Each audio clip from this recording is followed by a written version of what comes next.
Bonjour, je m'appelle Yves Denécher, je suis professeur d'histoire contemporaine à l'Université d'Angers et donc je mène mes recherches dans le cadre du CERIO, qui est un centre de recherche reconnu par l'Université d'Angers et par le CNRS.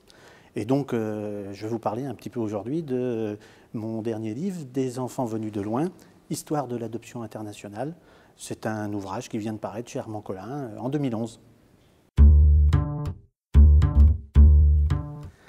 Alors, c'est un titre évidemment qui est un petit peu aussi un titre d'éditeur, des enfants venus de loin. C'est pour inviter justement le lecteur à rentrer dans le livre. En fait, le sous-titre explique un peu ce qu'il y a à l'intérieur de ce livre. Histoire de l'adoption internationale en France. C'est effectivement une recherche nouvelle, inédite, qui pour la première fois essaie d'aborder par l'histoire ce phénomène de société que tout le monde connaît, qui est l'adoption internationale. Qui ne connaît pas quelqu'un qui a adopté un enfant étranger, qui veut en adopter un, etc.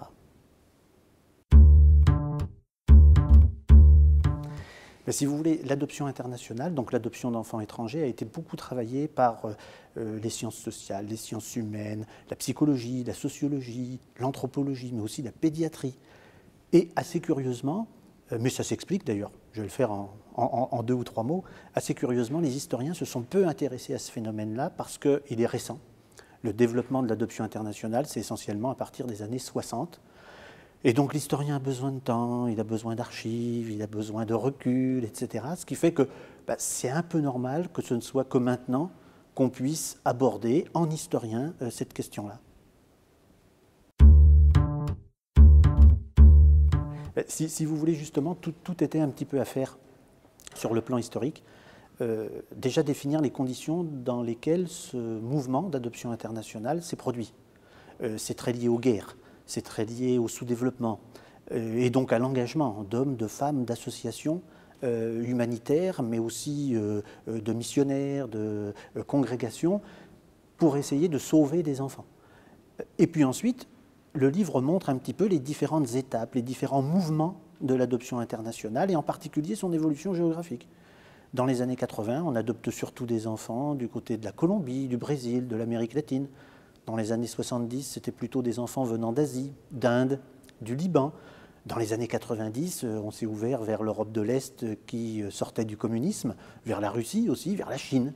Donc voilà, le livre, il présente un peu aussi une chronologie finalement de cette adoption internationale, avec des chiffres, avec des évolutions qui méritent d'être soulignées, oui. Le choix, ça a été vraiment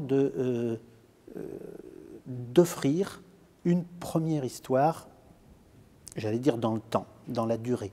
Alors évidemment, il y a beaucoup d'épisodes plus intéressants les uns que les autres, parce que parfois plus inédits. Je vais vous en donner un ou deux si vous voulez. Par exemple, l'adoption des enfants nés en Allemagne après 1945, de pères soldats français qui venaient occuper l'Allemagne vaincue et de mères allemandes. Ça, c'est un épisode qui est assez peu connu. Il y en a un autre, postérieur, dans les années 60, quand des milliers d'enfants québécois vont être adoptés en France, fin des années 60. Là aussi, c'est un épisode assez peu connu. Puis à côté de ça, évidemment, il y a des épisodes beaucoup plus connus. Très récemment, on peut penser aux enfants d'Haïti, bien sûr, mais auparavant, aux enfants venant d'Inde, aux enfants venant de Colombie, etc.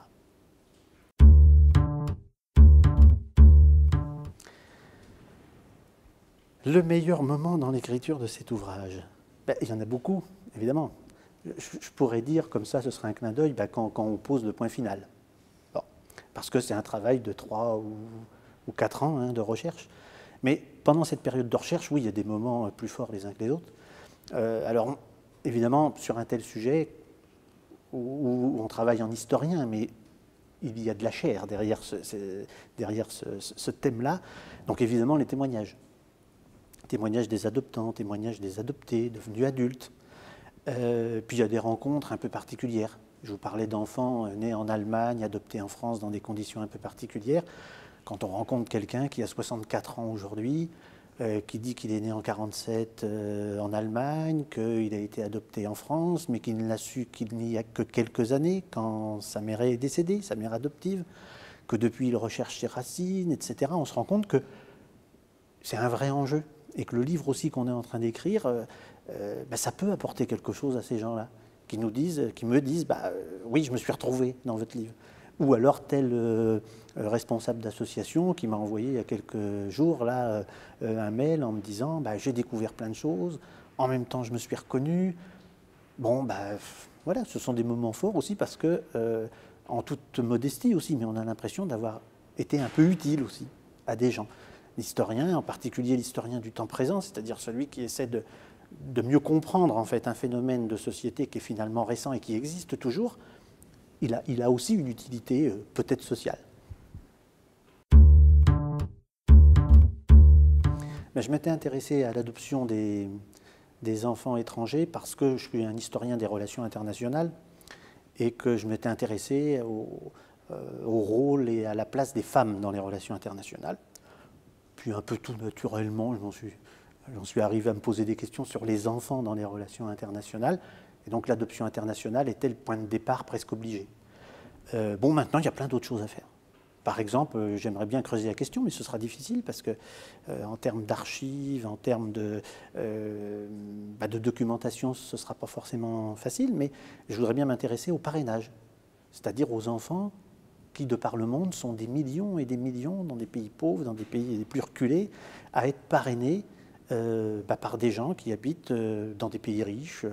Voilà. Alors là aussi, ça fait référence à des mouvements qu'on peut rapprocher de l'humanitaire, voire de la charité. Donc il y a des dimensions historiques tout à fait intéressantes. Mais pour traiter de l'adoption internationale, j'avais un matériau très intéressant, hormis les archives et les témoignages, c'était le fonds du CIDEF ici à la BU, hein, un fonds spécialisé sur l'enfance, sur la famille, qui est un fonds très riche, à peu près unique, puisque la BU a récupéré en quelque sorte un fonds spécialisé d'un institut. Et donc évidemment, là il y avait une source de départ à proximité qui n'est peut-être pas non plus sans influence ou sans importance sur l'idée, ou plutôt sur la décision, de dire tiens, je vais m'engager dans cette recherche. Mais voilà, le parrainage, ça peut être aussi une bonne suite.